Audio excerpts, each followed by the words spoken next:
C'est le moment d'une table ronde qu'on vous propose, animée par Louise et moi-même, Jeanne, toutes deux militantes du collectif féministe départemental 8 mars toute l'année. Nous sommes le 8 mars, ça ne vous aura pas échappé, journée internationale de lutte pour les droits des femmes et des minorités de genre, ce qui sous-entend bien sûr que nous n'avons pas les mêmes droits que les hommes et que nous avons besoin de lutter contre ces inégalités et pour l'accès aux droits.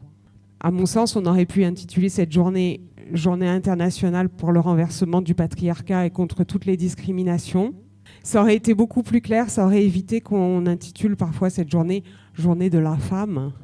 Et puis ça évoquerait aussi les violences dont nous sommes victimes de façon systémique. Bon, mais c'est pas ça l'intitulé. Belle journée à toutes les militantes, à tous les militants. Nos pensées vont à toutes les femmes et les personnes discriminées ici et dans le monde, personnes racisées ou perçues comme telles, porteuses de handicap, discriminées en raison de leur situation économique, de leur religion, de leur choix de procréation. Enfin bon, il y a toujours plein d'idées pour discriminer. Une pensée pour toutes. Cette journée n'est pas la journée de lutte. Pour nous, la lutte, c'est toute l'année, d'où notre nom, 8 mars, toute l'année. Nous sommes un collectif inter-orga avec des partis politiques et des syndicats de gauche, avec parfois des associations qui participent à nos événements, comme ici Agathe Armoise et Salamandre, le planning familial 04, mais aussi Yalodé pour la Batucada, et puis parfois Manos Queer, enfin voilà, et de nombreuses militantes. Nous sommes un collectif féministe antifasciste. Il est particulièrement important de le rappeler dans le contexte national et international de montée du fascisme et dans le contexte de guerre impérialiste actuelle.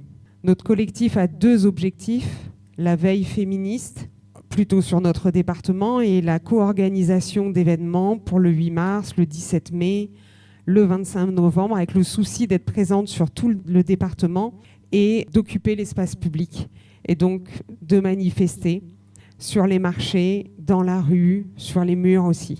La journée a commencé sur le marché de Saint-Auban et se poursuit à la Maison Commune, dont nous remercions toute l'équipe pour l'accueil, avec un repas. Un grand merci à Émilie et à toutes les aides de cuisine, Saul, Vincent, Laura, Eric, c'est là que j'ai peur d'oublier du monde. Remerciements également au service d'ordre que nous avons mis en place pour ce 8 mars, en raison de la montée des violences d'extrême droite partout en France, mais aussi parce que nous avons déjà subi l'absence d'encadrement des forces de l'ordre le 25 novembre dernier. Assisteront, ceux qui étaient là ont bien vu que la circulation était rétablie pendant notre manifestation et qu'on n'était pas du tout encadré. Donc personne pour assurer notre sécurité alors que nos manifestations sont déclarées, ou encore les menaces d'interdiction ou d'invisibilisation, comme le 8 mars l'année dernière à Fort-Calquier aussi pour les personnes qui y étaient. On pourra en reparler plus tard. Ça, c'est la montée de l'extrême droitisation. Nous sommes le 8 mars et aussi à la veille des élections municipales françaises, et c'est pour nous l'occasion de parler pour cette table ronde de femmes et de politique. Nous évoquerons aussi la situation des minorités de genre, mais dans la mesure où elles sont assez peu représentées au sein de notre collectif, j'en profite pour faire un petit appel à participer et à venir vous mobiliser avec nous, avec grand plaisir.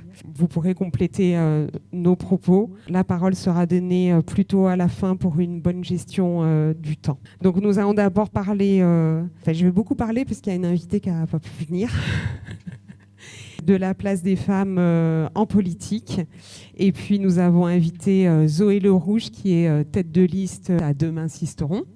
Alors si on regarde l'évolution de la place des femmes en politique depuis l'accès au droit de vote, c'est pas que les femmes n'avaient pas de place en politique avant et qu'il n'y avait pas de militantes avant, mais voilà, bien commencer par le droit de vote. Elles ont d'abord voté justement pour des élections municipales. Et il y a eu d'abord un très faible taux de participation. Puis, bien sûr, une faible proportion de femmes à se présenter et à être élues. En 1945, seules 33 femmes sont élues députées à l'Assemblée nationale, représentant moins de 6% des sièges.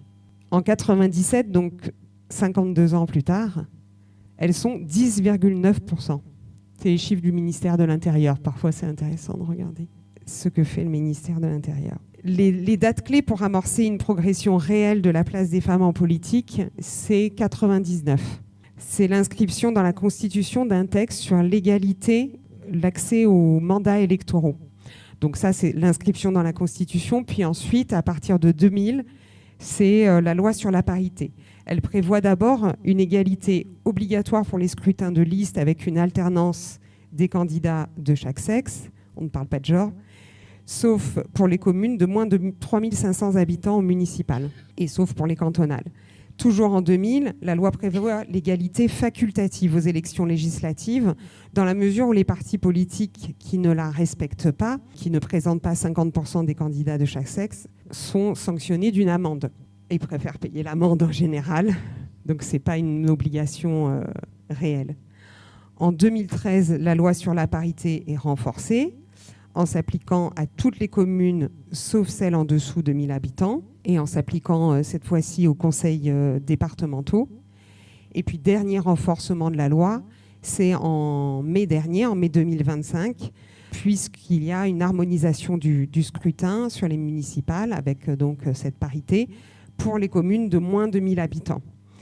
Et c'est là que, pour la France en général, mais pour les Alpes de Haute-Provence en particulier, ça va pouvoir provoquer des changements. Dans les Alpes de Haute-Provence, en 1953, seulement 6 femmes étaient maires. En 2003, 15 femmes maires sur donc les 198 communes des Alpes de Haute-Provence.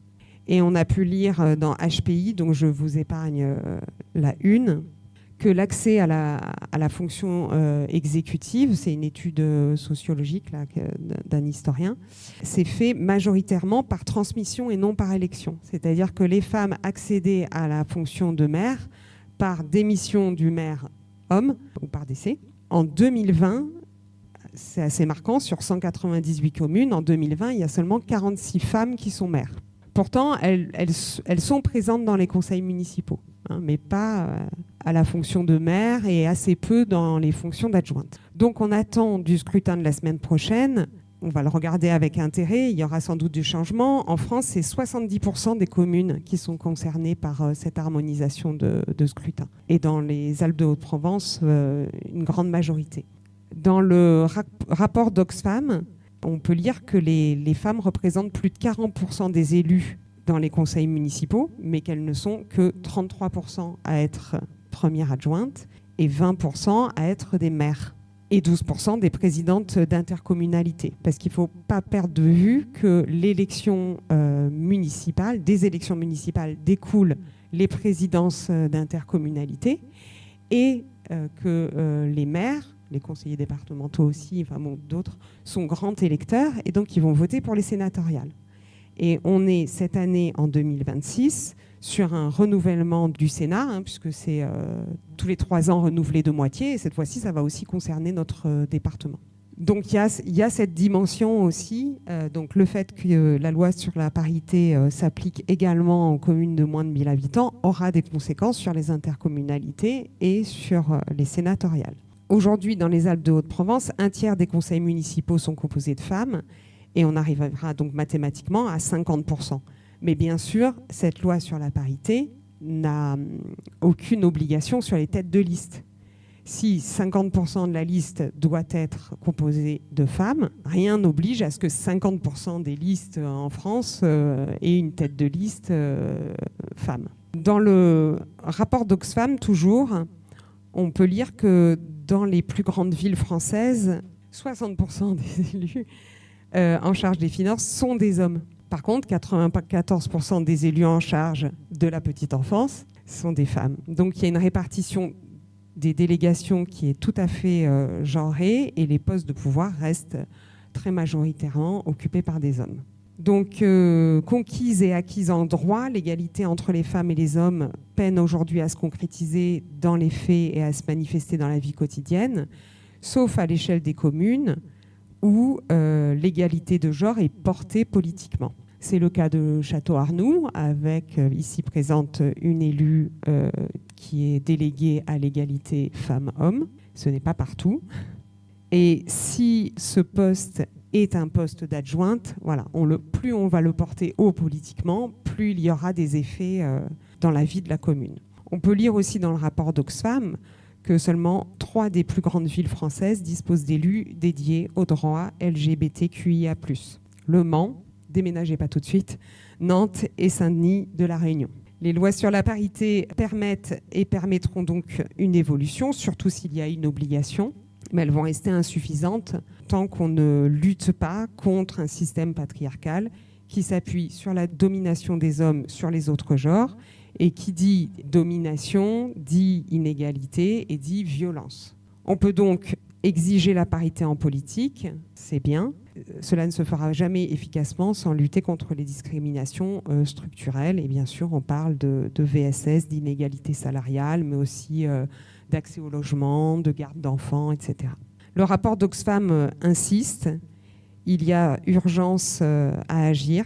Il y a une persistance des violences et des inégalités, et c'est écrit dans leur rapport, une montée des masculinistes en France. La montée des masculinistes, il s'appuie sur les chiffres du Haut Conseil à l'égalité, qui alerte sur la montée inquiétante du masculinisme en France. Donc là, je cite, plus de 10 millions de personnes adhéreraient à un sexisme hostile, c'est-à-dire un sexisme légitimant discrimination et violence envers les femmes et les minorités de genre. Alors bon, je vous ai donné beaucoup de chiffres. On va voir un côté un petit peu plus vivant maintenant.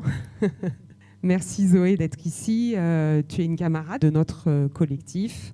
Tu es tête de liste à Demain Sisteront, pour la liste Demain Sisteront. Première question, est-ce que toi, dans ta ville, ou face à tes adversaires, tu as subi des violences sexistes, des propos voilà, qu'est-ce que tu as à nous dire là-dessus ? Bonjour à toutes et à tous. Sur le sexisme hostile, déjà, il faut savoir que moi, je ne regarde pas du tout nos réseaux sociaux. Je me suis fixée comme ligne de ne lire aucun commentaire. Donc peut-être qu'il se passe beaucoup de choses de ce côté-là que je ne vois pas. Et sur le sexisme hostile, j'ai été relativement épargnée pour l'instant. C'est plutôt du sexisme ordinaire dont il s'agit. Je pense que le premier point, c'est plutôt en fait un environnement qui reste très masculin. Les listes adverses ont des têtes de liste qui sont des hommes, ne mettent en avant que d'autres personnes de la liste qui sont également des hommes. Et même dans certains milieux journalistiques, ce sont énormément d'hommes à nouveau, et du coup il m'arrive régulièrement de me trouver dans des environnements où il y a très peu de femmes pour beaucoup d'hommes, ce qui crée quand même un climat assez particulier. Donc ça, je pense que c'est un premier élément, de toujours se sentir un peu l'exception dans l'environnement dans lequel on est. Ensuite, il y a aussi d'autres éléments, mais où il est plus difficile de relever qu'est-ce qui tient au fait que je sois une femme, qu'est-ce qui tient au fait que je sois jeune, qu'est-ce qui tient au fait que je ne suis pas à Sisteron depuis toujours. Et du coup, c'est plutôt des comportements qui vont être soit de surprise face au fait que « Ah oui, j'ai des choses à dire et je sais à peu près m'exprimer correctement », soit de familiarité où tout d'un coup, on s'adresse à moi, on veut me faire la bise, ou on se comporte alors que jusque-là, on avait totalement ignoré ma présence. Mais c'est vrai que c'est difficile d'identifier qu'est-ce qui relève de quels paramètres exactement dans tout ça. Avec tout ce que tu dis, toi, est-ce que tu as eu à surmonter un sexisme intériorisé, comme on dit ? Est-ce que tu t'es posé la question de ta légitimité, en tout cas liée à ton genre ? Ça, je pense que c'est un des plus gros enjeux. C'est vrai qu'une des statistiques qui est sortie là tout récemment, c'est qu'il y a seulement un quart des têtes de liste là, pour ces élections municipales qui sont des femmes, ce qui est encore moins qu'aux précédentes et ce qui doit vraiment nous interroger aujourd'hui. Et en tout cas, au sein de Demain Sisteron, le fait de passer par une élection sans candidat-candidate pour choisir notre tête de liste, pour moi, ça a été fondamental pour me donner l'opportunité de vraiment me projeter dans cette situation. Je pense que ça ne se serait jamais produit si on n'était pas passé par ce type de fonctionnement et que ça tiendrait, ce serait vraiment très important de le généraliser. De toute évidence, c'est le cas pour moi, mais c'est le cas pour d'autres personnes, d'autres femmes de notre liste qui sont plutôt dans le haut de la liste. Les questions de légitimité, elles se posent tout le temps. À compétence égale, à investissement dans le collectif égal, on se demande toujours « Ah, mais est-ce que vraiment je suis la bonne personne ? Est-ce que quelqu'un d'autre ne le ferait pas mieux que moi ? Et est-ce qu'en même temps, je ne suis pas là depuis trop récemment et je n'ai pas fait ceci et je ne suis pas experte en cela ?» Et en tout cas, même si ça peut ressortir chez tout un chacune, moi je le vois chez moi et chez d'autres personnes, chez d'autres femmes de la liste, c'est vraiment plus présent. On a besoin d'être encourager, rassurer, légitimer. Et c'est vrai que ça, c'est un enjeu assez central.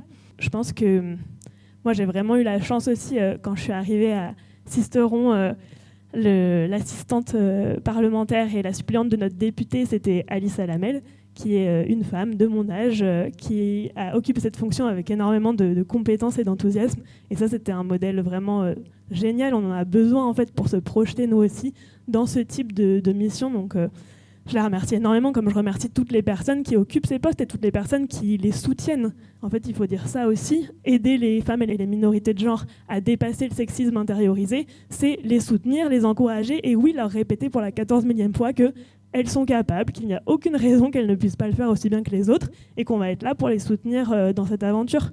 Donc je remercie vraiment aussi le collectif Demain Sisteron pour son soutien sans faille et pour la confiance qu'ils m'ont accordée et qu'on s'accorde les uns aux autres en permanence dans cette campagne.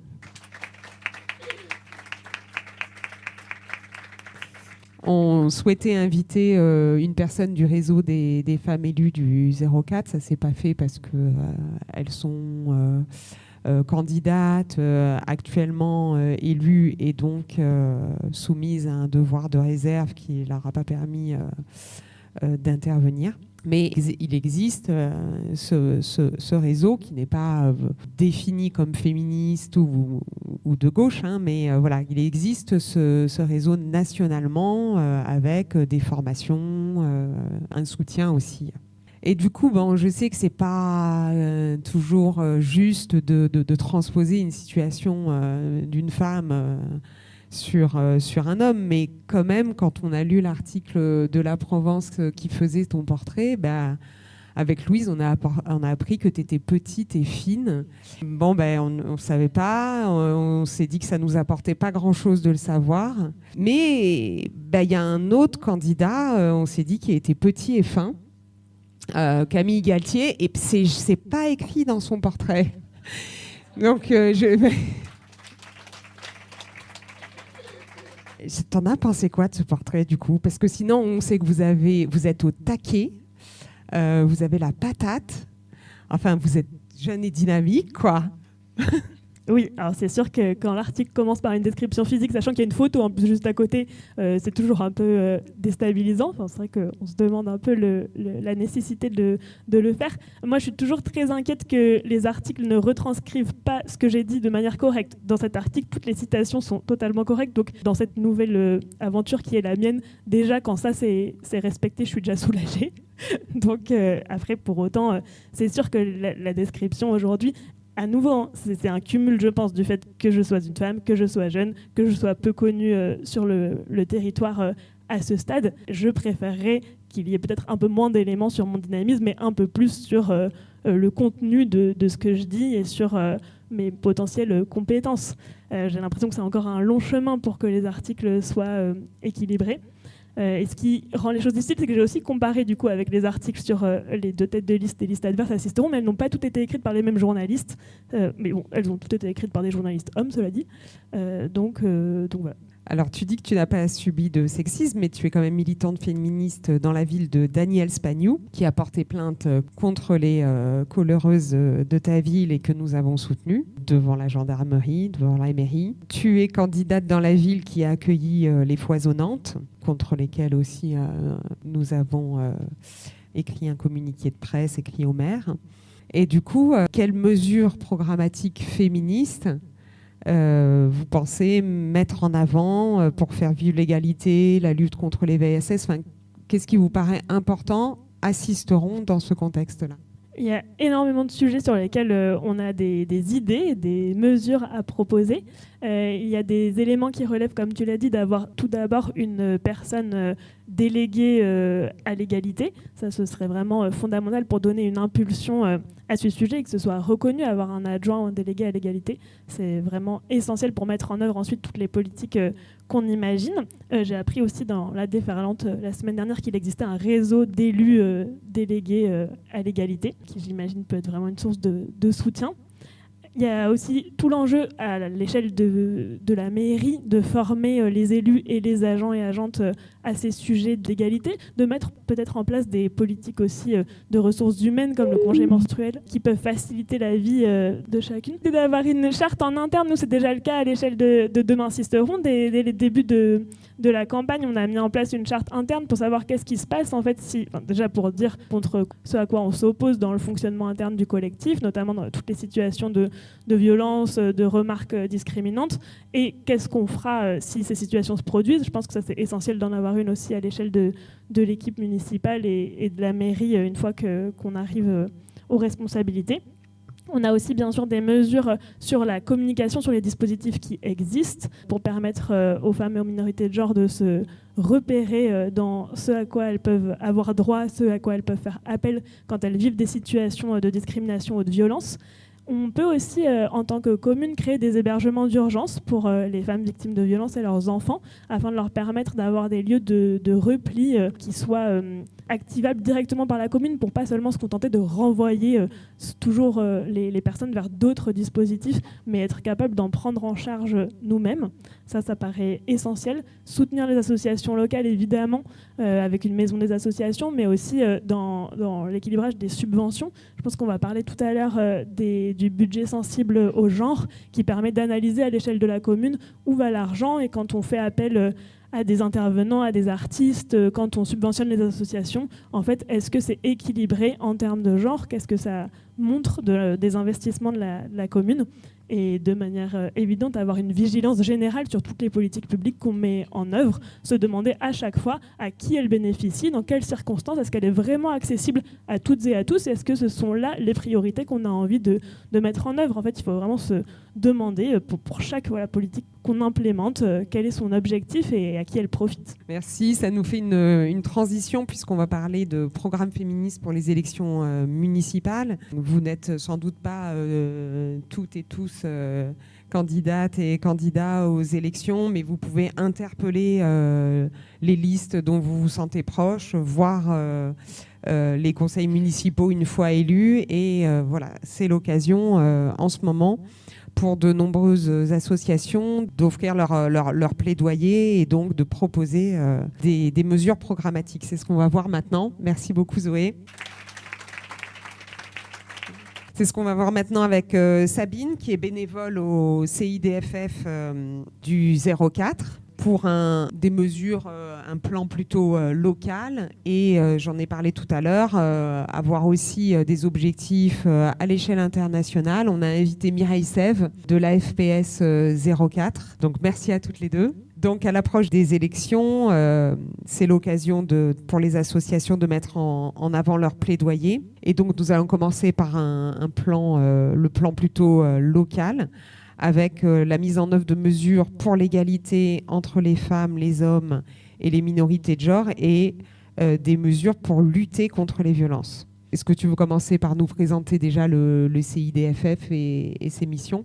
Bonjour à toutes et tous. Le CIDFF, c'est une association qui est au niveau national, donc par contre représentée dans le 04, donc centre d'information des femmes et des familles, vocation de sensibilisation, de prévention et d'accompagnement des personnes victimes de violences, avec au niveau local différentes façons de déployer, c'est-à-dire tous les CIDFF ne se ressemblent pas dans chaque département, et donc on travaille beaucoup en collaboration avec les politiques publiques. Et bien sûr, on va chercher tous ces représentants et ces autorités pour qu'ils puissent appuyer toutes les démarches qu'on peut proposer. Donc on va dire que la mesure phare du CIDFF, c'est l'ouverture l'année dernière, en 2025, de la Maison des femmes, puisqu'il n'y en avait pas dans le 04. Donc qui est une maison à la fois qui a une double casquette, donc très portée par le CIDFF, mais portée aussi par l'hôpital. Donc c'est une maison des femmes hospitalières, donc ce qui permet aussi d'avoir un accompagnement et un accueil très global des situations, et pas seulement pour les femmes, enfin je dirais pour les femmes, mais qui s'ouvre aussi sur les minorités de genre. Donc on a donné une dimension aussi très particulière depuis l'année dernière, en collaboration avec l'Amicale du Nid, sur les problématiques qui se dessinent et qui apparaissent de plus en plus sur la prostitution, et pas seulement des femmes, des jeunes femmes. Voilà, donc ça peut être assez différent sur les départements. En fait, le CIDFF s'est dit, nous, comme on travaille dans les communes, avec les élus, qu'on pouvait se permettre de, connaissant bien le terrain, de leur faire des propositions. Donc on en a élaboré 25. Alors, en fait, finalement, Zoé, elle les a pas mal intégrées. Enfin, une partie des propositions que justement le CIDFF veut faire, avec bien sûr, nous, de notre part, tout un plaidoyer auprès de ces élus, avant, pendant et après. On est parti du principe que même à une échelle très locale, vu le coût phénoménal que peut avoir les conséquences des violences, que de toute façon, il y a beaucoup plus intérêt d'investir dans le travail de l'égalité, de développer, d'encourager, de faire en sorte que l'égalité soit là et qu'il y ait des préventions des violences et de la prise en charge, plutôt que d'aller dépenser des milliards, puisque aujourd'hui, c'est à cette échelle-là, au niveau national, par an, c'est des milliards qui sont dépensés parce que des conséquences des violences, alors, et pas seulement sur les femmes, mais sur toutes les minorités de genre. Donc, de ces différentes mesures, on a 5 champs et on a 25 mesures. Je ne vais pas toutes vous les dire, parce que ce n'est pas possible, mais je vais essayer juste peut-être de cibler celles qui nous paraissent peut-être localement, qui ont plus de sens, mais aussi qui sont peut-être aussi les plus abordables en termes de mise en place. Donc si vous avez les détails, parce que non seulement sur le site, mais on les a affichés là. La première des mesures, c'est soutenir les associations locales, et donc entre autres les associations féministes. Mais c'est aussi, ce que disait Zoé, c'est visibiliser toutes les actions qui sont faites pour les femmes. Localement, donc même dans une petite commune. Et puis, ça peut être aussi mettre à disposition des locaux, parce qu'en général, les associations, la première chose qu'elles vont aller chercher, c'est des locaux. Et donc ça, c'est des choses qui sont possibles de faire. La deuxième, c'est, nous, on va aller cibler aussi tous les enjeux de parentalité et de monoparentalité. Et ça, à l'échelle locale, je veux dire, le fait d'avoir des crèches, des places en crèche tout le temps, en permanence, voire en horaire décalé, parce que c'est aussi un des enjeux des femmes qui sont seules avec leurs enfants. Alors, je ne dis pas qu'elles sont seules dans l'éducation de leurs enfants, mais souvent au quotidien, elles le sont, et qui veulent continuer à travailler. Eh bien, cet enjeu-là, il est là. Donc, et là, les communes, elles sont... c'est les premières à pouvoir répondre à ça. Après, de manière plus globale, il y a l'enjeu de l'accès au logement et les logements sociaux. Et ça aussi, c'est vraiment des politiques qui doivent de plus en plus s'appliquer, parce qu'elles existent dans les communes. On a, pareil, un certain nombre de pourcentages de logements sociaux à mettre en place. Ce n'est pas appliqué. On continue à payer des amendes, d'ailleurs, pour une grande partie. Alors qu'en fait, beaucoup de ces logements sociaux vont bénéficier aussi aux femmes monoparentales. Puis vous agissez sur les femmes et la famille, et c'est vrai que, je ne les ai pas cités au début, les enfants font partie aussi des personnes discriminées, des victimes collatérales, des victimes principales d'ailleurs dans les violences. On sait qu'énormément d'enfants vivent à la rue ou en situation de pauvreté. Effectivement, la commune est un levier pour la protection de l'enfance. Tout à fait. Et le troisième champ, c'est vraiment la lutte contre les violences sexistes et sexuelles et l'éducation à l'égalité. On sait qu'aujourd'hui, il y a, après c'est des recensements et ça ne veut pas dire que ça se limite, mais qu'il y a au minimum 272 000 victimes de violences conjugales qui sont recensées chaque année, que 3 enfants par classe sont victimes de violences sexuelles et 50% des féminicides ont lieu en milieu rural. Donc, je veux dire, on est largement concerné dans les Alpes de Haute-Provence. Donc, Zoé, tu en as parlé, mais effectivement, nous, on conseille vraiment qu'il y ait absolument un élu à l'égalité, que ce soit une femme ou un homme. Je veux dire, ça peut être aussi un binôme.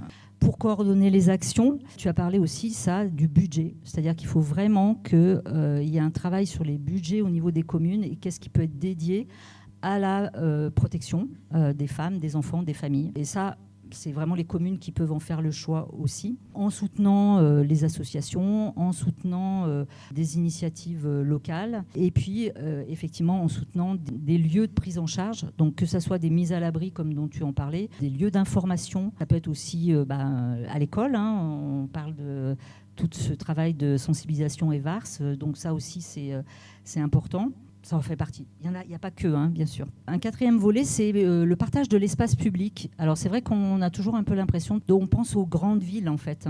Mais en fait, il y a les cours d'école. Quel est l'espace pour les filles et les garçons ? Et ça, c'est aussi au niveau d'une commune que ces questions-là elles peuvent se poser. On parle aussi de visibilisation. Combien de rues, combien d'espaces, combien de lieux publics ont des noms de femmes ou de personnes de minorité de genre? J'ai le chiffre. Merci. Voilà. 13,3% des rues portent des noms de femmes en France. Et donc, en fait, ça, c'est vraiment aussi des aspects qu'une commune peut travailler dessus. Après, on passe toujours par l'éducation, la sensibilisation, la formation. Pour nous, pour qu'une commune s'approprie tous ces enjeux-là, il faut qu'ils soient formés.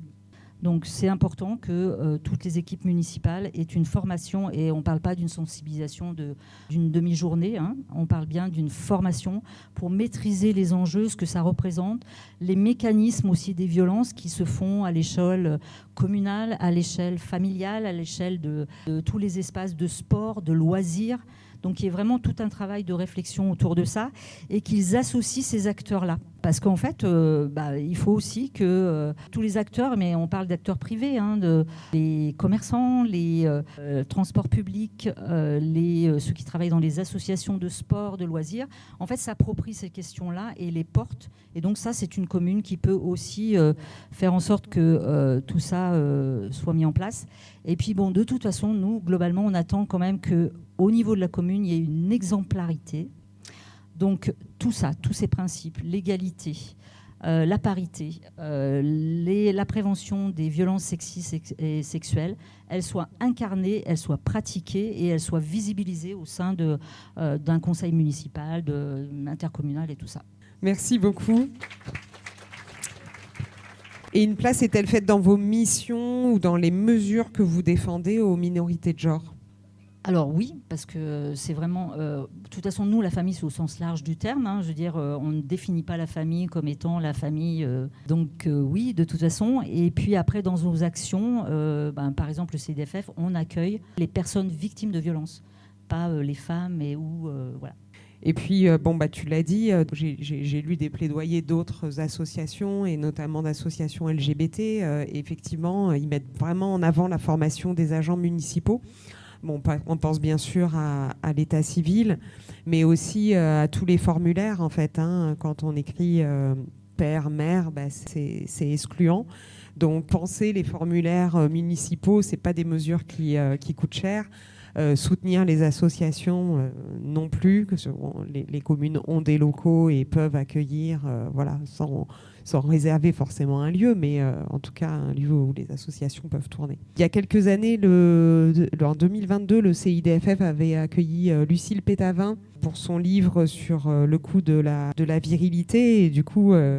ma question, c'est combien ça coûte l'égalité ? J'imagine que vous ne l'avez pas forcément chiffré, mais on a bien entendu dans ce que tu proposais ou dans ce que Zoé disait, des mesures qui peuvent paraître chères, avoir un lieu municipal d'accueil des femmes et des enfants qui sont en situation de violence, on peut se dire, ça coûte cher. Mais renommer des rues, calculer les budgets pour qu'ils soient répartis également, on se dit, ça coûte pas cher, quoi. C'est un petit peu ce que je disais au début, c'est que même si ça peut paraître pour une petite commune un peu cher, mais l'inverse est aussi cher. C'est-à-dire qu'en fait, moi je trouve que c'était intéressant de voir, elle a fait un livre, hein, Lucie Pétavin, si vous avez envie, mais elle parle du coût de la violence conjugale, qui est quand même, dont c'est 96% faite par les hommes. C'est 3,3 milliards par an. Je veux dire, ça coûte ça à une société. Donc, ces 3,3 milliards, investissons-les autrement, quoi. Enfin, je veux dire, ça nous coûtera de toute façon moins cher si on aide, si on fait en sorte que l'égalité soit reconnue, que tous ces mécanismes qui perdurent, ça change, et donc il y aura moins de violence, donc il y aura moins d'argent dépensé pour réparer ou reconstruire des familles entières qui sont détruites par ces violences, quoi. Et en sachant quand même, ce qui est aussi intéressant, et moi on ne se rend pas assez compte, mais il y a 48% de femmes en France qui dépendent financièrement de leur conjoint, qui ne sont pas autonomes financièrement. Et ça aussi, pour moi, c'est un aspect qui est super important. J'entendais des gens, là, tout à l'heure, on était au marché, et il y a quelqu'un qui disait, en fait, on devrait payer, par exemple, les femmes ou les hommes qui restent au foyer. Parce que, je veux dire, on n'a pas besoin d'être subventionné par la CAF. Il faut juste reconnaître où on doit investir l'argent. Et quand on l'investit là où il faut, on ne le dépense pas là où il ne faut pas, quoi. Donc, c'est plutôt dans cet esprit-là qu'on fait ces propositions aussi. Merci beaucoup.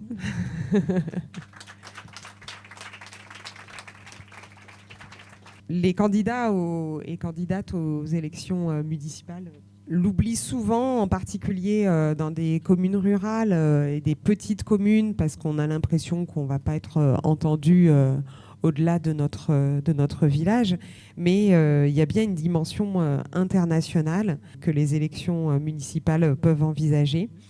Et pour ça, nous avons invité donc Mireille Sèvres, je l'ai dit tout à l'heure, de la FPS 04, parce que le scrutin est aussi celui qui est le plus proche de la population, plus proche de leur quotidien. Et il faut lui donner cette dimension, d'abord locale, nationale, je l'ai dit tout à l'heure, avec les intercommunalités et les élections sénatoriales qui vont en découler en septembre prochain, mais aussi internationale. Et puis parce que quand une guerre éclate, comme c'est le cas actuellement, on se sent toutes et tous concernés. Ça a des conséquences directes, ça crée un stress, une angoisse. Les gens se sont concernés et c'est aussi le moment d'exprimer une solidarité avec les populations. Donc pour de nombreuses raisons, les maires et les conseils municipaux peuvent s'exprimer, peuvent informer et peuvent agir. À la FPS, vous avez aussi votre plaidoyer, c'est l'occasion de le mettre en avant maintenant, mais tu peux peut-être rappeler d'abord vos objectifs à l'association France-Palestine Solidarité. Merci déjà de m'avoir invité, d'avoir pensé à l'international. Et ce que je peux rajouter là tout de suite, c'est que les municipalités ont aussi pour mission le respect du droit international et que c'est le premier niveau peut-être de la solidarité qui peut s'exprimer. Pour moi, c'est aussi l'occasion de parler de la Palestine qui, compte tenu de l'actualité, passe complètement en dessous des radars, alors que, je dirais bien évidemment, on sait, si on se documente, que le génocide et le nettoyage ethnique en Palestine est toujours à l'œuvre, même si donc on n'en parle pas. Donc je suis membre effectivement de la FPS. La FPS, c'est à la fois une association nationale, une association totalement indépendante qui ne vit que des adhésions et des dons qu'elle reçoit, ce qui nous permet de nous exprimer comme on le veut, ensuite sans dépendre d'autres instances, et qui est organisée à la fois en groupes locaux et en groupes de travail thématiques transversaux, comme le boycott des investissements en sanctions, comme l'apartheid, comme le travail sur du plaidoyer et de l'aide juridictionnelle. Enfin, c'est très, très varié au niveau des groupes de travail. L'objectif, c'est bien évidemment de mobiliser pour la reconnaissance et la mise en œuvre du droit des Palestiniens, du peuple palestinien. Et ça passe par une paix qu'on appelle juste et durable, la fin de l'occupation, de la colonisation, et puis l'égalité des droits et la reconnaissance du régime d'apartheid que l'ensemble des Palestiniens, où qu'ils habitent, où qu'ils soient, subissent du fait du régime israélien actuel. La boussole de l'association, c'est le droit international. Et les actions se mènent, ça a été dit, à la fois au niveau national, avec des contacts, entre autres, avec les parlementaires, avec un certain nombre d'élus au niveau national, donc au niveau européen, dans le cadre de ce qu'on appelle la CECP, qui est la coalition des comités qui s'occupent du soutien à la Palestine, donc qui se réunissent à Bruxelles régulièrement. Et puis au niveau international, et par exemple, notre association fait partie depuis 2005, donc depuis que la campagne a été lancée par les Palestiniens pour le boycott des investissements sanctions. Au niveau local, les objectifs, vous les connaissez peut-être pour certains, ils se déclinent en actions, donc informer. Régulièrement, vous êtes invités ou vous pouvez venir nous rejoindre à des conférences, des ciné-débats, On témoigne aussi en faisant venir des Palestiniens qui parlent directement de leur vécu, mais aussi quand on revient de mission, alors beaucoup moins en ce moment, parce que compte tenu de la situation sur place, c'est compliqué de prendre le risque d'envoyer des personnes en mission en Palestine, et c'est plutôt des individus isolés, je dirais, qui y vont. Et puis élargir notre partenariat, c'est un autre axe. J'y reviendrai puisque ça touche aux municipalités et à nos rencontres et le travail qu'on peut faire avec un certain nombre d'élus. Enfin, le dernier axe, pour faire très vite, c'est celui du soutien à des projets en Palestine qui nous permettent à la fois d'avoir des liens directs et de construire vraiment une vraie solidarité, une connaissance et une reconnaissance avec des Palestiniens en Palestine, mais aussi de choisir par ces projets d'aider dans des domaines spécifiques qui pour nous sont plutôt tournés sur l'agriculture, et on est vraiment sur le côté la Méditerranée, c'est notre culture commune, et puis un travail de soutien aux communautés bédouines qui sont particulièrement ciblées, entre autres dans la vallée du Jourdain. Ça fait depuis plusieurs années, quand je dis plusieurs années, une dizaine d'années qu'on les soutient. Et le dernier projet qu'on a mené là, c'est pour réouvrir un centre de santé. Donc les femmes et les enfants, les hommes aussi, mais en bénéficient. Et le tout dernier projet qu'on construit avec les autres groupes locaux de la région PACA, parce que c'est un projet qui financièrement est assez important, il concerne, alors géographiquement c'est à l'est de Jérusalem, qui est une zone qui ne devrait pas être construite et qui est là complètement colonisée et annexée par Israël, de façon bien sûr illégale. Et donc on y aide à la réalisation de jardins familiaux qui vont permettre aux femmes de sortir de chez elles, de travailler, d'avoir une indépendance économique, et puis un cercle qu'on espère vertueux de ce côté-là. Ce qu'il en est de l'association. Merci. Je crois que tu voulais rendre hommage à des femmes palestiniennes à l'occasion du 8 mars. Oui, c'est vrai que les femmes, on est le 8 mars, les femmes palestiniennes, c'est des femmes qui, d'une façon générale, sont très cultivées, très instruites. Nombreuses vont à la fac, enfin ont des formations assez poussées. Et puis, compte tenu de la réalité de l'occupation en Palestine, sont en fait repliées en partie chez elles. Et donc, elles subissent une double peine, à la fois d'une société patriarcale, on connaît ça nous aussi ici, ça a été dit, mais elles subissent aussi la colonisation, l'apartheid, et ces violences des colons et de l'armée israélienne. Et ça prend le pas sur, je dirais, une partie des luttes qu'elles peuvent mener, parce qu'elles se réunissent au sein d'associations féministes pour certaines, des associations sur les droits humains pour d'autres, mais c'est vrai qu'il est compliqué pour elles de pouvoir, et de plus en plus compliqué, de pouvoir sortir et mener l'ensemble des combats qu'elles voudraient mener au sein de la société. C'est juste un exemple. Les arrestations sont des arrestations de masse en Palestine. Il y a à peu près 50% des hommes qui passent par la case prison. Les femmes aussi sont emprisonnées, mais les hommes d'une façon beaucoup plus massive. Et donc les femmes se retrouvent chefs de famille pour un certain nombre d'entre elles. Et ça déstructure vraiment volontairement de la part de l'occupant, mais à la fois la famille et la société palestinienne.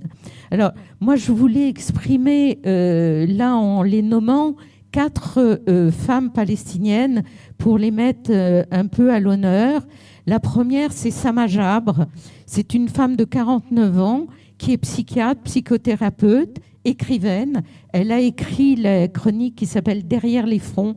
Vous avez peut-être lu le livre ou vu le film dont elle est le fil conducteur. Elle étudie les conséquences psychiques de la vie sous occupation et d'un trauma qui se termine jamais, puisqu'on parle de soins post-traumatiques, mais la particularité en Palestine, et alors on en a eu l'exemple, on en a encore l'exemple à Gaza à l'excès maintenant, c'est-à-dire que le traumatisme ne s'arrête jamais. Avec la colonisation, avec la violence, avec les arrestations de masse, ce traumatisme ne s'arrête pas et c'est vraiment un travail qu'elle mène par rapport à ça, entre les liens entre la santé mentale, le colonialisme et les droits humains universels. Et pour finir sur Sama Jabr, elle est considérée comme une des meilleures expertes dans le domaine, malheureusement, parce qu'elle a tous les exemples quotidiennement à côté d'elle. La deuxième femme que je voudrais honorer, c'est Khalida Jahrar, dont j'écorche le nom, une femme de 63 ans qui a été élue au Conseil législatif palestinien en 2006. Ça correspond à être députée, si vous voulez, qui représente la Palestine au Conseil de l'Europe, qui est membre du parti politique, le FPLP, qui est un parti résolument à gauche et qui est déclaré terroriste, ce qui ne veut absolument rien dire, on le sait, mais par Israël. Et au nom de ses engagements et de ses prises de position pour une société démocratique, laïque, le droit des femmes et la fin de la colonisation, elle a passé ces 10 dernières années 6 ans en prison. La troisième femme que je souhaitais nommer, c'est Shireen Abu Akleh, qui est une femme de 51 ans, une journaliste américano-palestinienne, qui a été assassinée le 11 mai 2022, alors dans l'exercice de ses fonctions professionnelles, alors qu'elle travaillait pour Al Jazeera et que c'était un des plus grands noms du journalisme au Moyen-Orient. Donc elle a été délibérément ciblée par un tir israélien alors qu'elle travaillait donc sur les attaques dans le camp de réfugiés de Jénine. Et ce qui est le summum de l'horreur, c'est que, bien évidemment, je dirais, l'armée israélienne a considéré et déclaré que c'était des tirs palestiniens qui l'avaient tuée. Elle a été tuée d'une balle dans la tête. Et il a fallu que ça soit plusieurs mois après, l'ONU, et après une enquête extérieure, puisque Israël n'a jamais voulu enquêter, de reconnaître que c'était bien un tir israélien qui l'avait tué. Et depuis, alors vous avez peut-être entendu parler, le sort qui est fait aux journalistes, entre autres à Gaza, où plus de 200, 240 journalistes ont été tués, mais assassinés, le terme serait plus juste, et ciblés par l'armée israélienne. Et sinon, dans les études, en Cisjordanie, on considère qu'il y a 20 journalistes qui sont morts depuis 2001 jusqu'à 2023. C'est-à-dire à peu près un par an, sans qu'il y ait jamais d'enquête, ni quoi que ce soit. Et ils sont tués chaque fois par l'armée israélienne.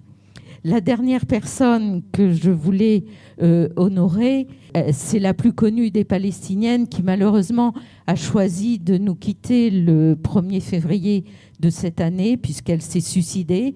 C'est Leila Chaïd, donc, qui a 76 ans, avait passé sa vie pour œuvrer au respect du droit des peuples à disposer d'eux-mêmes, qui avait porté en France et en Europe la voix des Palestiniens et qui a porté toujours la voix des femmes palestiniennes. Merci Mireille. Juste avant, si je peux avoir encore une minute, parce que ce que je voulais dire, c'est qu'au niveau des communes, il est tout à fait possible et important de mettre en avant le fait qu'elles ont aussi en mission de faire respecter donc le droit international. On peut les interpeller particulièrement là, puisqu'il y a des élections, Donc il y a des possibilités, il y a des lettres. J'en ai une là, si vous voulez un modèle de lettre, il serait possible de le faire circuler. Mais il y a aussi un questionnaire. Le questionnaire demande si, alors pour les candidats, mais moi je pense qu'il peut aussi être utilisé lorsque les élections auront lieu pour les nouveaux conseils municipaux. Et il leur est demandé, entre autres, de prendre des engagements pour exclure des appels d'offres pour les travaux toutes les entreprises qui, en fait, œuvrent avec la colonisation et donc sont parfaitement dans l'illégalité. La possibilité également de voter des motions pour la reconnaissance du génocide ou de l'illégalité de la colonisation. À ma connaissance, pour le moment, il y a 3 communes dans le département qui ont pris ces motions. Donc il y a Rayanne, il y a Thoar et la 3e m'échappe à l'instant, mais c'est l'Aimé. Voilà, donc 3 communes avec lesquelles on travaille beaucoup. Pour certaines, elles sont engagées dans le cadre de la coopération décentralisée pour des projets en Palestine. Il n'y a pas de jumelage en ce moment des communes du 04 avec des villes ou des villages palestiniens. Plusieurs communes sont réellement engagées dans un travail. Donc Thoar et l'Aimé aussi dans le cadre de la coopération décentralisée. D'autres choisissent de nous subventionner, nous en tant qu'association, pour abonder sur des projets qu'on mène en Palestine. Et du coup, je voudrais citer, en plus d'Aimé et de Rayanne, Château-Arnoux et Saint-Auban qui nous subventionne et qui a à plusieurs reprises essayé de travailler avec nous pour recevoir des délégations de Palestiniens. Puis malheureusement, ça ne s'est pas fait, mais ça a été du fait des Palestiniens eux-mêmes pour des problèmes de santé d'ailleurs. C'est un travail qui est engagé. Et il y a aussi la Palude-sur-Verdon que je ne veux pas oublier de citer. Voilà. Merci. Donc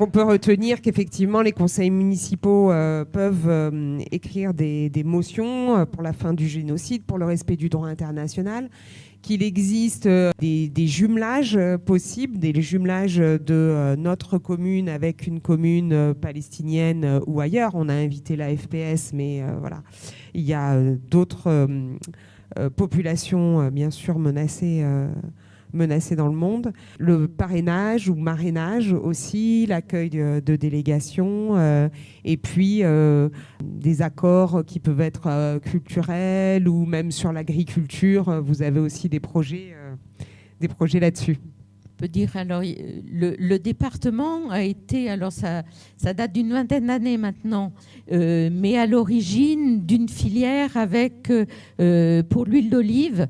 Et ça a été à un moment, d'ailleurs, Leïla Chaïd était venue dans le département pour initier ce travail. Et ça a été fait au niveau des communes et du conseil départemental à l'époque.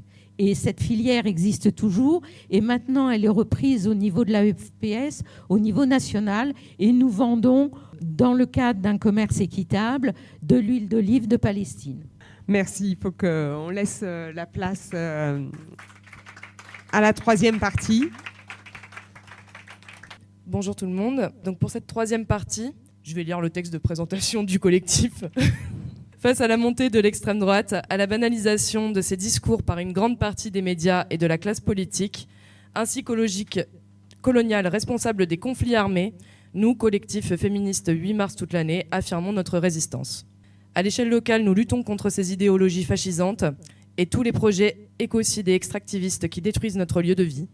Nous refusons toutes les formes d'oppression systémique et luttons contre LGBTQIA+, phobie, le racisme, la xénophobie, l'islamophobie, l'antisémitisme et le sexisme. Nous déclarons que notre place ne sera jamais auprès des identitaires et de l'extrême droite. Nous faisons ici, dans le 04, le relais de toutes les luttes antifascistes et féministes du monde. Je fais le lien avec la 1re et la 2e partie.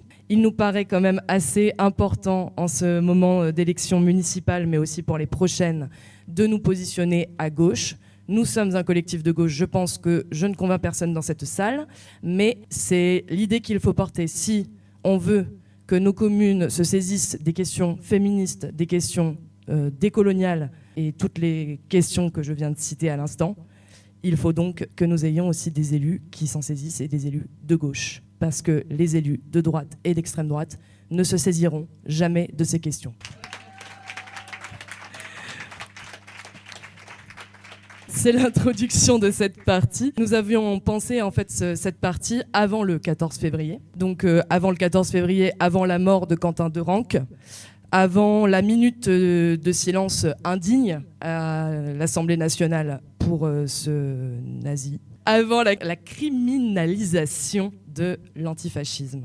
Et donc, face à la propagande qui renvoie dos à dos fascisme et antifascisme, eh bien, il nous faut nous outiller. Et c'est donc pour cela que nous accueillons Émilie, qui va prendre 20 minutes pour nous parler de ça. Merci.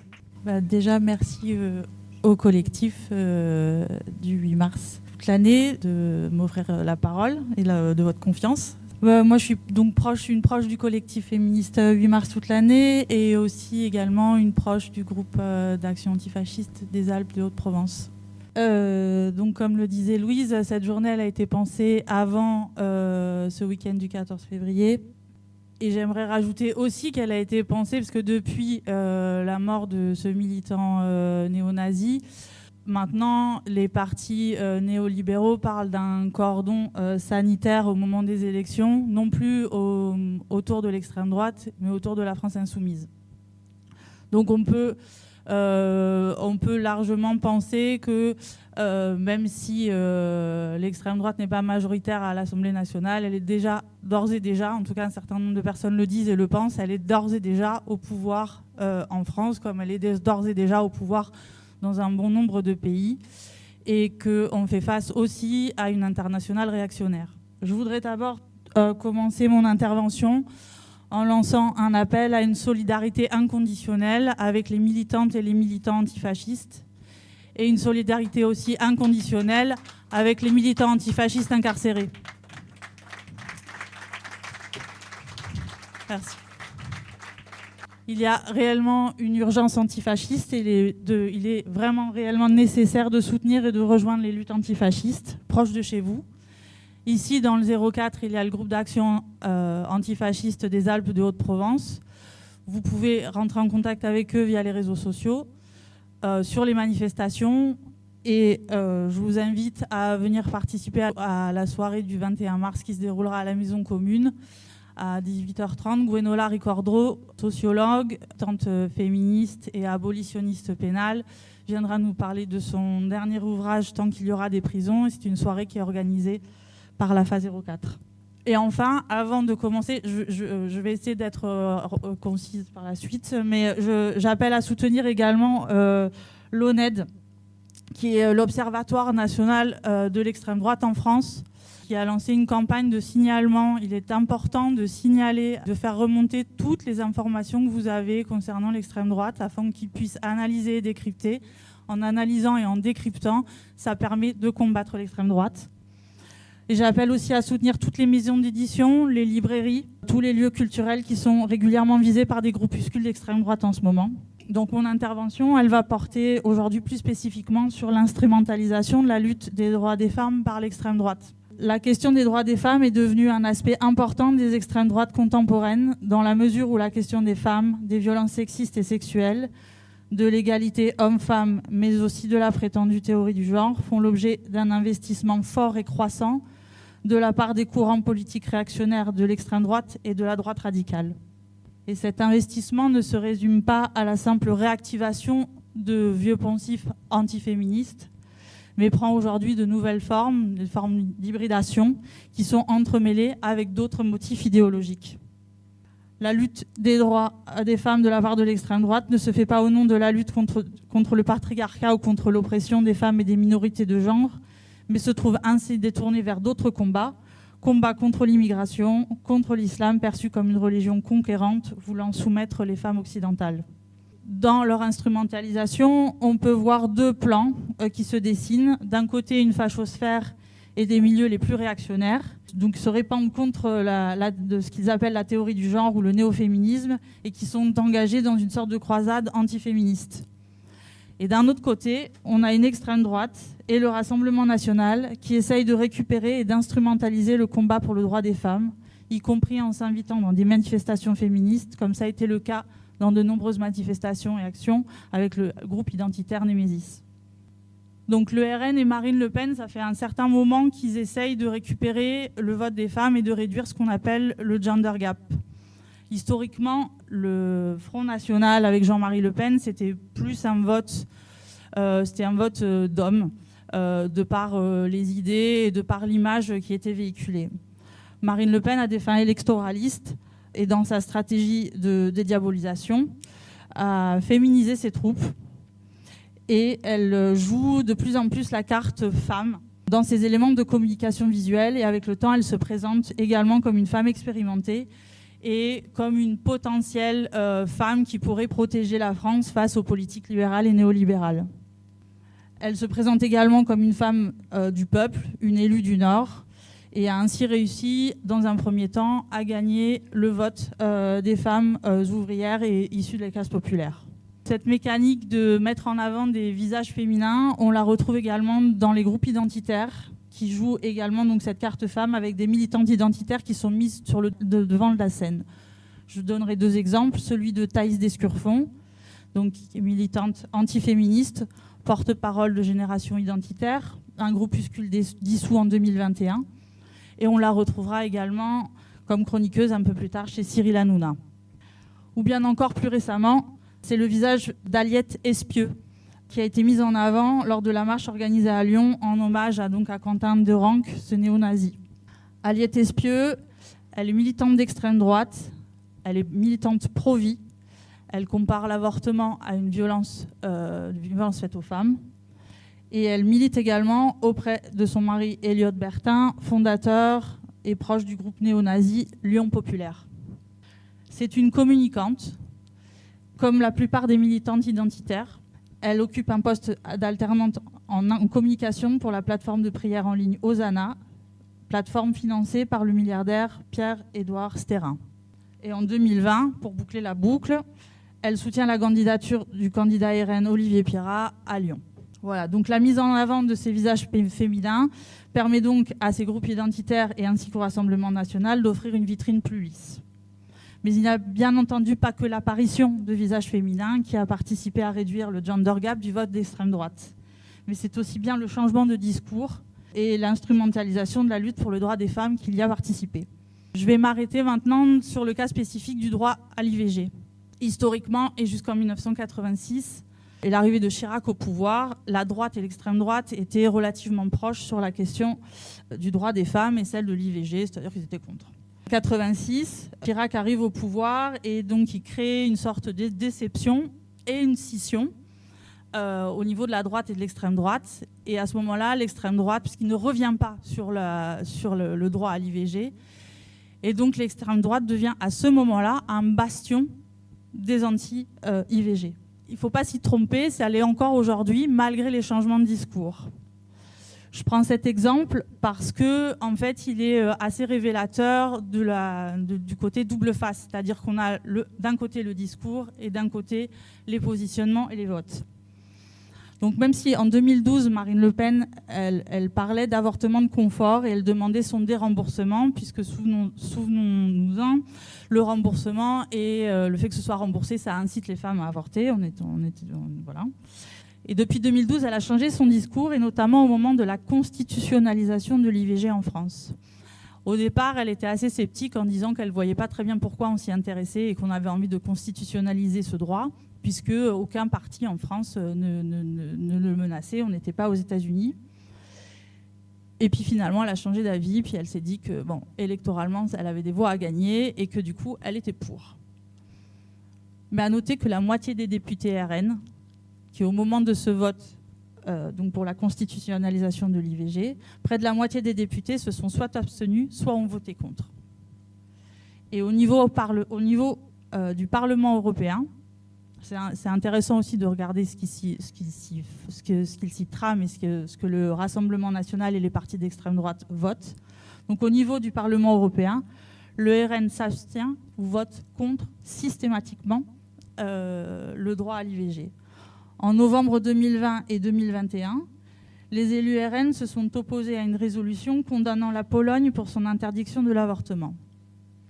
Et ils se sont également abstenus sur l'introduction de l'avortement dans la Charte européenne des droits fondamentaux. Voilà, donc on voit bien qu'il y a des stratégies de communication, un discours, un programme, et ensuite il y a les votes et toutes les ramifications qui sont derrière.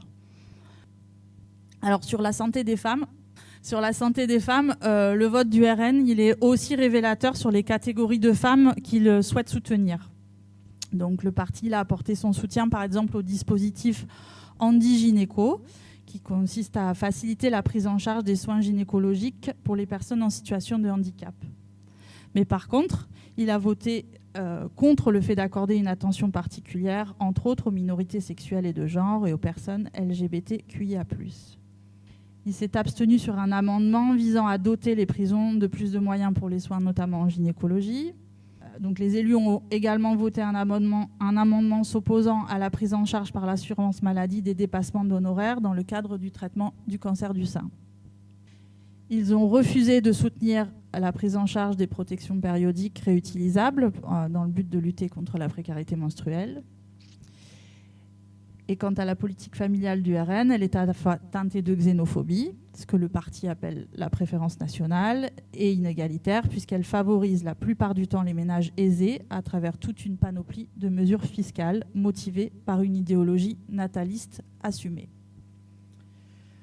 Quant aux violences sexistes et sexuelles, le parti d'extrême droite s'est emparé du sujet à sa façon pour défendre son propre cadrage de lutte contre les VSS, alliant logique sécuritaire et racialisation du sexisme, pour reprendre l'expression de la chercheuse Charlène Calderaro.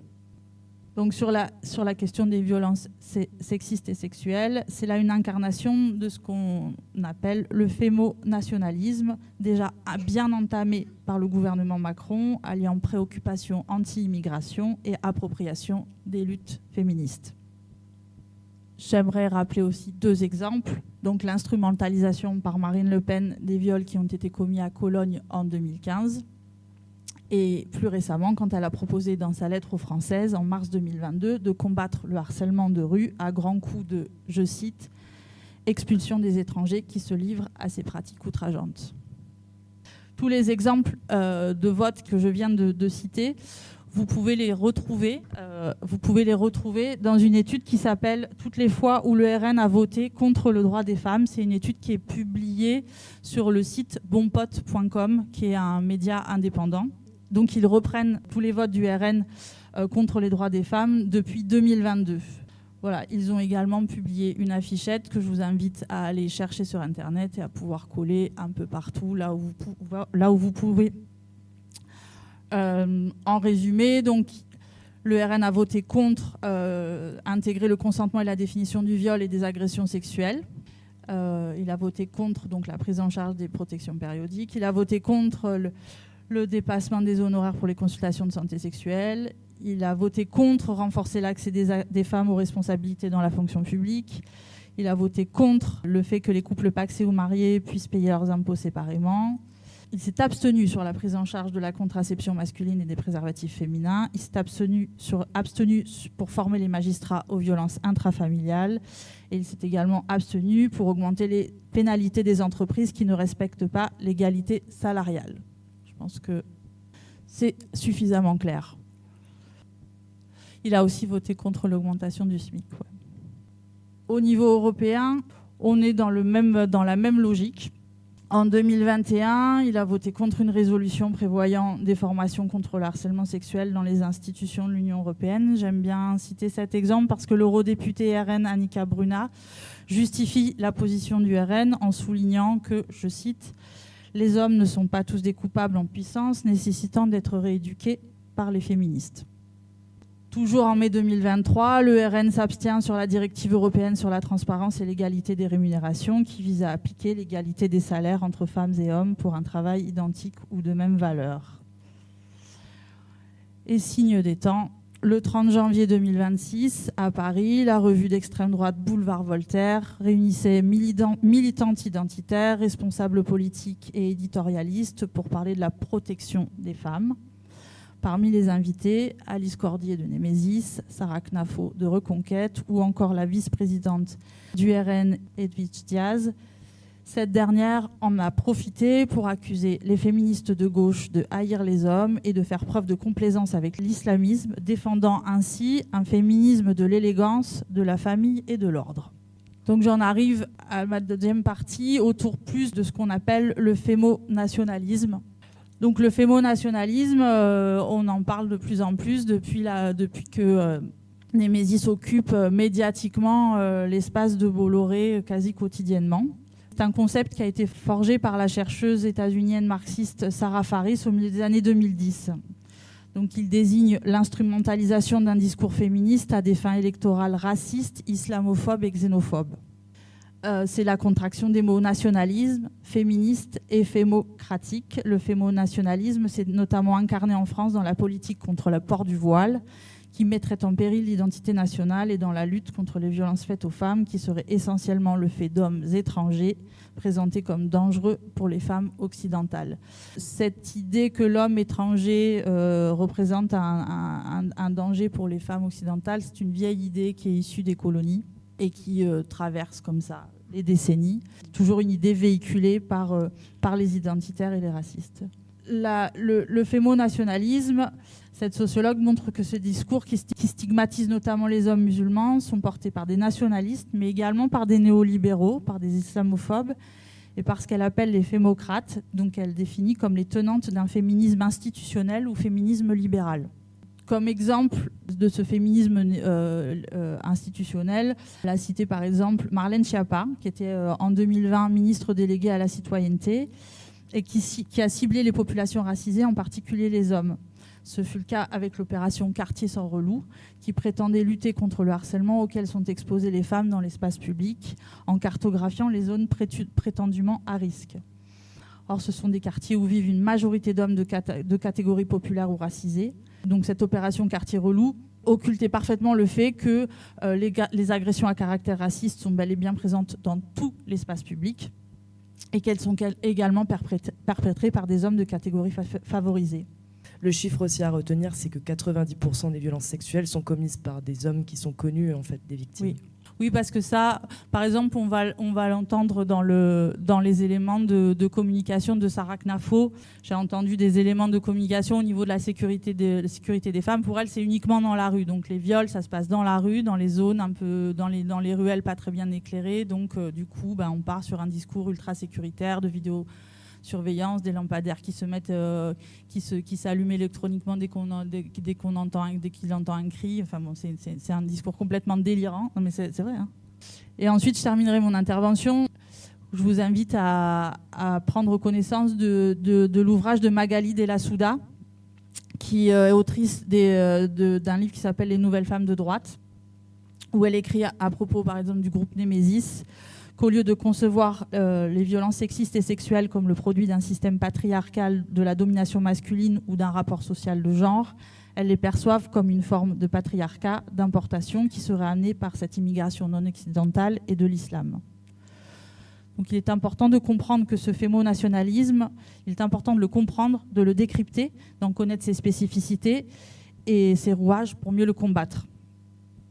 Parce qu'il a pris un espace médiatique très important, et il est, comme les idées d'extrême droite, ce fémonationalisme est en train de grappiller de plus en plus d'espace et en plus de détourner le féminisme. Et ce fémonationalisme montre aussi qu'il y a des féminismes compatibles avec les extrêmes droites, et notamment le féminisme libéral, institutionnel, ou ce féminisme des 1%. Donc ces féminismes-là qui sont compatibles avec les lois sécuritaires, les discours racistes, et qui prônent une émancipation individuelle au détriment d'une émancipation collective. Face aux violences sexistes et sexuelles, ils ne proposent qu'un discours sécuritaire et pénal et répressif, sans jamais s'attaquer aux structures mêmes qui engendrent ces violences. Le patriarcat et le néolibéralisme ne sont jamais remis en question. S'il est certes nécessaire de protéger les femmes des violences qu'elles subissent, la réponse ne peut pas évidemment se limiter à un discours répressif et pénal. Lorsqu'on sait que la police est raciste et au service du patriarcat, s'attaquer aux structures même de ce patriarcat devient une évidence pour défendre nos droits. Il est nécessaire et urgent de réaffirmer un féminisme anti-impérialiste, antifasciste et décolonial, qui ne se laisse pas embrigader dans les logiques de guerre, de compétition, et qui s'attaque aux racines de toutes les injustices, de toutes les inégalités, qu'elles soient de genre, de classe ou de race. Et en conclusion, l'extrême droite et la droite radicale sont toujours un danger pour les femmes, pour les minorités de genre et pour leurs droits. Et j'en appelle à faire front et faire bloc avec l'antifascisme. Merci de m'avoir écouté. Merci Émilie pour ton intervention et merci pour ces quelques éléments. Il est assez important maintenant dans les temps qui viennent, qui sont déjà là de s'informer, de continuer à faire front ensemble, de se rejoindre en collectif. Nous arrivons à la fin de cette table ronde. Nous sommes revenus sur les mesures féministes que nous pouvions prendre à l'échelle communale. Merci à la présence de toutes les invitées et merci à votre présence aussi d'être venus nous écouter, nombreuses, ça nous fait vraiment plaisir. Et donc en fait, investissons les collectifs, comme je disais, les collectifs politiques et les conseils municipaux, parce que c'est, en fait, on entend régulièrement que dans les mairies, on ne fait pas de politique parce que c'est une petite échelle. Enfin, voilà. Puis alors nous, on est dans un petit département rural avec que des petites communes. Donc en fait, on ne fait pas de politique trop. Voilà, quoi. On gère des affaires municipales, des affaires courantes. Mais en fait, là, on vient bien de montrer quand même pendant 2 heures qu'il y a de nombreuses questions dont on peut se saisir évidemment à l'échelle communale, municipale. Et donc, faisons du coup de la politique. S'ils n'en font pas, faisons-en, en fait. Voilà. Faisons de la politique. Voilà. Nous, on en fait. Voilà.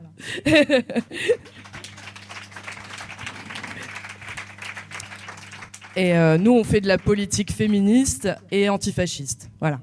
Donc, pour continuer à faire de la politique, je vous donne une petite liste de rendez-vous.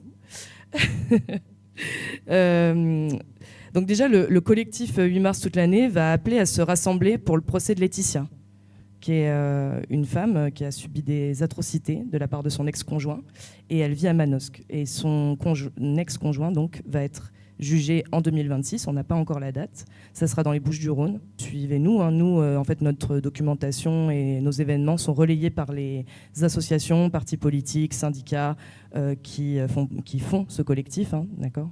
Donc restez informés et puis venez nombreuses. Le 17 mai prochain, il y aura la journée de lutte contre les LGBT-phobies. Je crois que j'ai fait le tour, c'est la fin de cette table ronde. Eh bien, merci, voilà, merci à vous tous.